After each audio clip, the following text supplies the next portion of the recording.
Good afternoon, friends. Hello. Some of you are friends that I know, some of you may be strangers, but in English we have a wonderful saying, a stranger is just a friend you haven't met yet. I kind of like that. So, hello friends. I'm back today after a 1.5 year break. Why not? Life happens. I've had this in my mind a lot. Reading chapter 3 of a book that a friend of mine wrote. The Other World is the name of it. The friend is Christian Sarti. You can see him there. He's from Luxembourg, speaks Luxembourgish and French and quite good English, quite good German. Lives now in Germany, but close to the border. And I read first 2 chapters already, so you can find them here on my YouTube channel. They'll be listed with the same basic information as this one, the name of the book, etc. So you can listen to those if you're curious about how the story started. And we're going on now with chapter 3. The setting is India for now. I think not for long.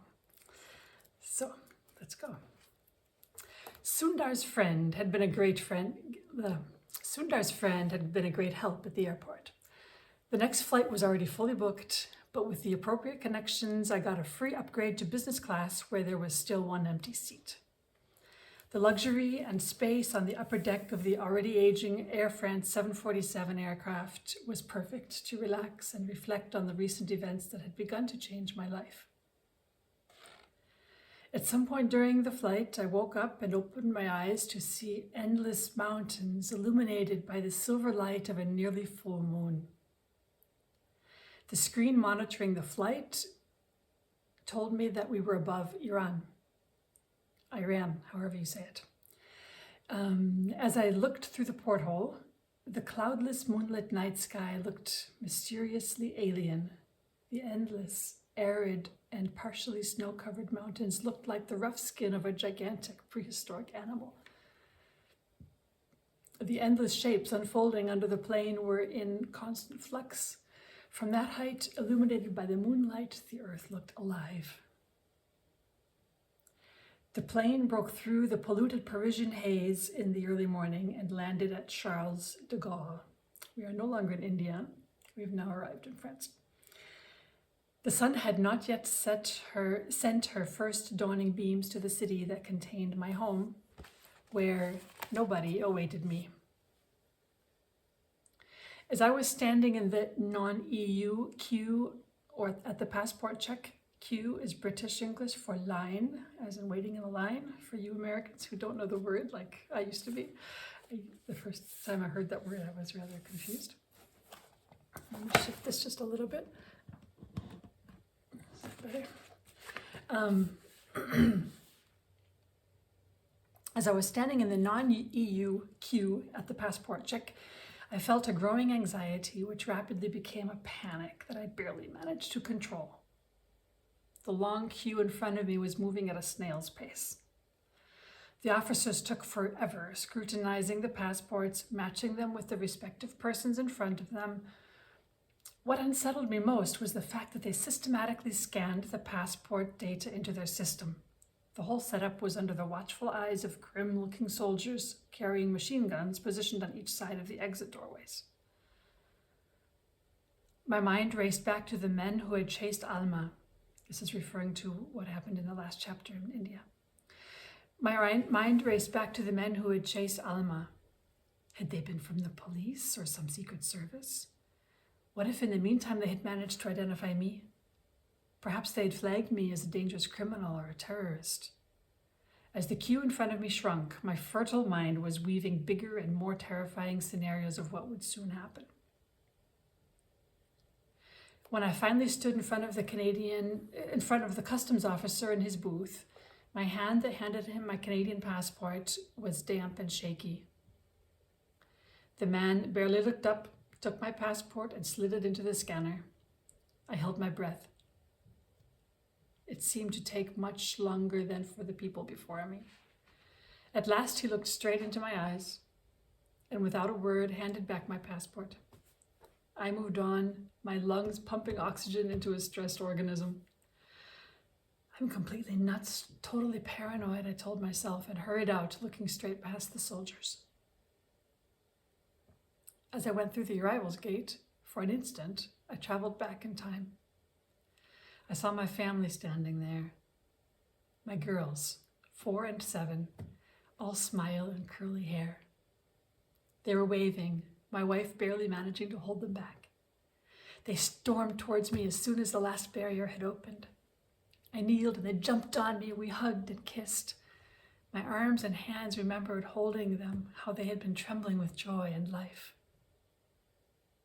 The pain struck hard, and I was glad to feel it, as for a moment it took away the horrible distance of my heart. I took a deep breath and walked towards the taxi terminal. When the taxi dropped me off in front of my apartment, Rue Monge in the 5th arrondissement, I had regained some precarious balance. I was going back to a home that had become an empty shell. This moment was one of the hardest of my journey.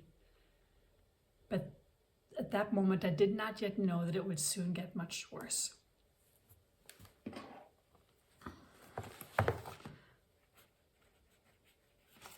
The elevator took me up to the 5th floor, where I owned a comfortable duplex apartment. My stomach was knotted up in apprehension. When the key turned in the lock, I asked myself, is this still my home? The response to that question was lurking behind the thick door, which was only snapped closed, not fully locked. Several turns. It was only snapped closed, not fully locked with several turns as I always left it. When it opened, I nearly slammed it shut again, not believing what I saw. Behind the door was a war zone, furniture upturned and broken, pictures ripped from the walls and their canvases. Everything lay smashed on the floor. The fabric of the sofa and chairs had been ripped off and was hanging in tatters from a maze of broken wooden pieces. The sight of destruction hit me like a punch in the solar plexus. I gripped the door frame as the ground started to shake under my feet. It was as if I had to absorb the kinetic force of the violence which had caused all the destruction. My first impulse was to defend, to push back, to destroy the attacker. But the damage had already been done, and the cowardly attacker had fled, unchallenged. The only thing I could do was to scream my despair. I could not believe what I saw. Nearly everything had systematically been ripped apart, destroyed. I walked around, my face wet with tears. Eventually, I called the police. They were supportive and did not ask too many questions. They seemed to care for how I was doing and what kind of support I needed.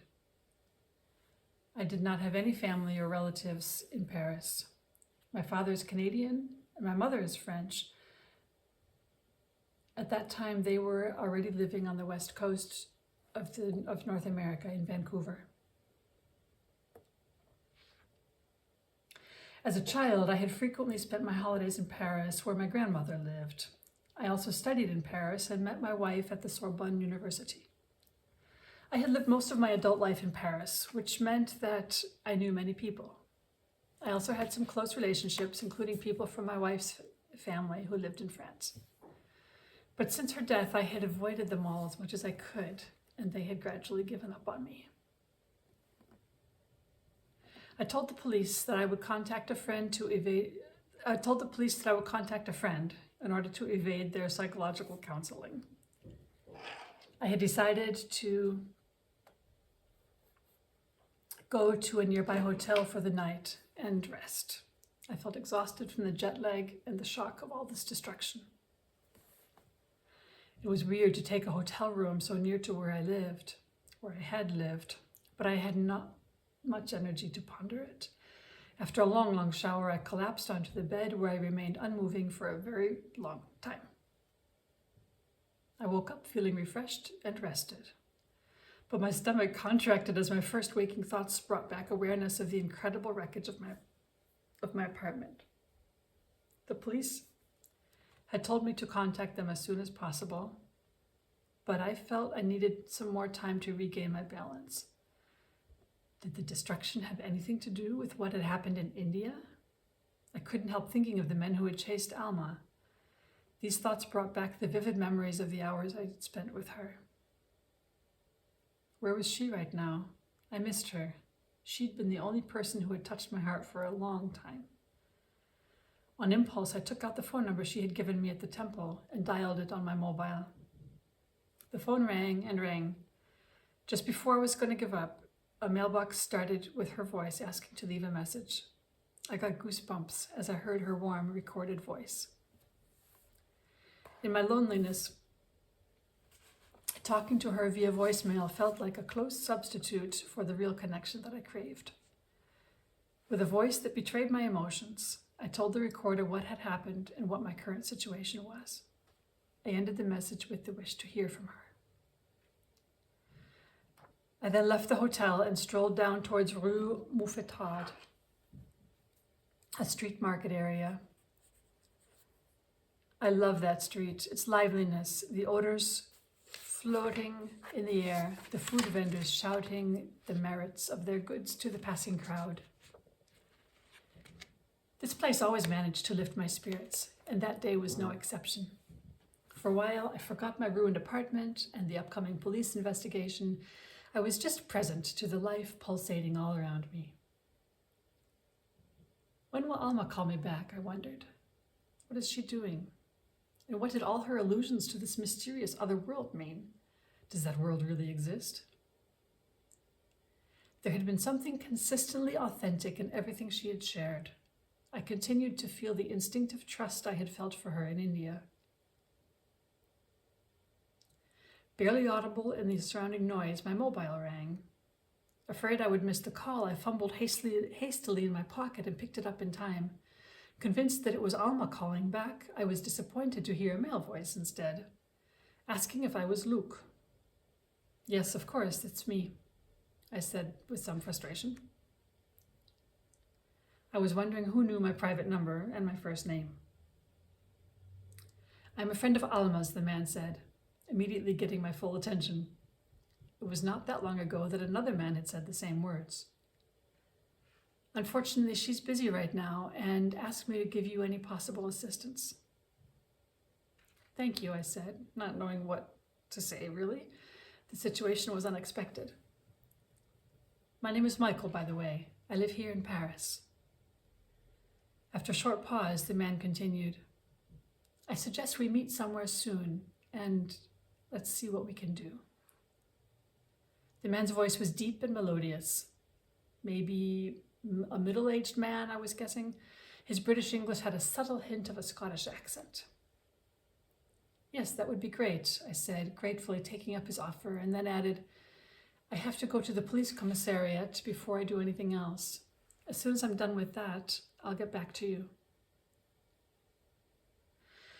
I called the police inspector I'd been given as a contact, and he told me to meet him at once at the apartment.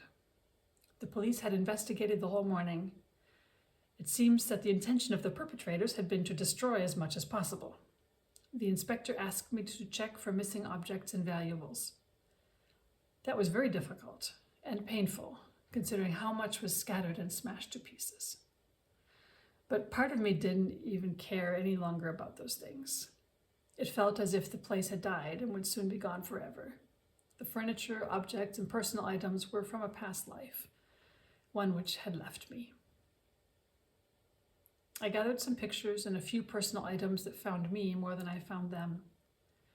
The inspector reported that nobody in the neighborhood had heard anything. The flat beneath mine was empty. It had been for sale for a while. He also told me that there were gangs of frustrated young people from the suburbs who would occasionally break into houses and perform that kind of destruction. He considered this the most likely explanation, as theft had evidently not been the prime motivation. He took my fingerprints to match them against the few fingerprints they had found. The inspector asked me some questions about my life and whether I was aware of having enemies.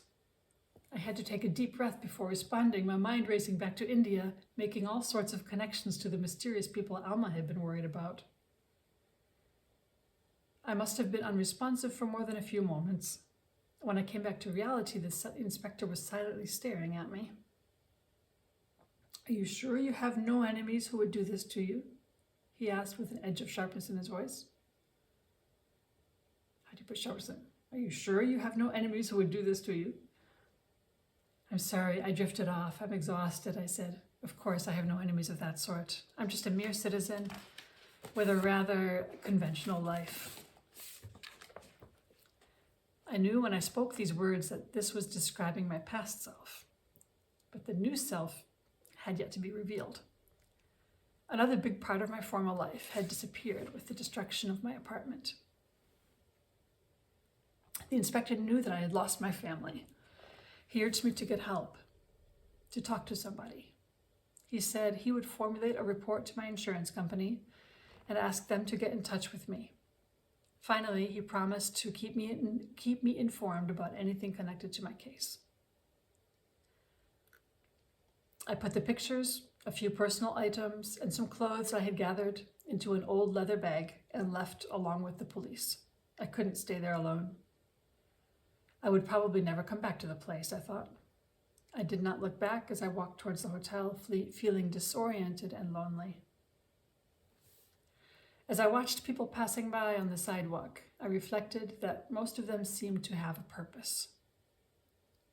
They were on their way to places, doing errands, meeting somebody, going home. I realized I was trying to list all those possibilities that were no longer applicable to me. Then I remembered the man who had called. I still had something on my agenda after all, I thought. Finding comfort in this, I took out my phone and dialed his number. This time, there was no more excitement. I felt detached. I was a mere observer of the unfolding of my own personal story. The deep voice answered. "Yes, Michael here. I'm done with the police. If it suits you, we can meet anytime." "Good. Tell me where you are. I can come right now," he said, as if I had been the only thing he'd been waiting for. I told him where I was and asked how long it would take. "About 10 to 15 minutes, he said. "Okay. I'm in front of a brasserie. I'll sit here at the terrace." The outdoor tables were bathed in the early spring sunshine. The air was still fresh, but already carried a promise of warmer times. I enjoyed sitting in the cane chair, slowly sipping the strong black coffee I had ordered. Life is good, despite all the other stuff, I thought, feeling grateful. At that moment, I remembered a famous Zen story about a man being chased by a tiger. To avoid being eaten alive, the man leaped off a cliff and grabbed a vine, where he hung precariously. As the tiger tried to catch him from above, the man looked down and saw another tiger far below, waiting for him to fall. To make matters worse, a mouse began chewing on his vine. At that very moment, the man spotted a luscious wild strawberry growing out of the cliffside. He then held the vine with one hand, picked the fruit with the other, and ate it. Delicious, he thought. I considered how this story seemed somehow relevant to my current situation. I also felt a bit as if I were hanging on a vine, only that in my case, no real tiger was threatening to devour me. Or were Alma and her predators ready to swallow me into their mysterious world? And that question we will continue to pursue in chapter 4 next time. I hope you've enjoyed this little excursus into the other world. Not really there yet. Are we ever? Enjoy the rest of your day. and look forward to seeing you back here. Take care.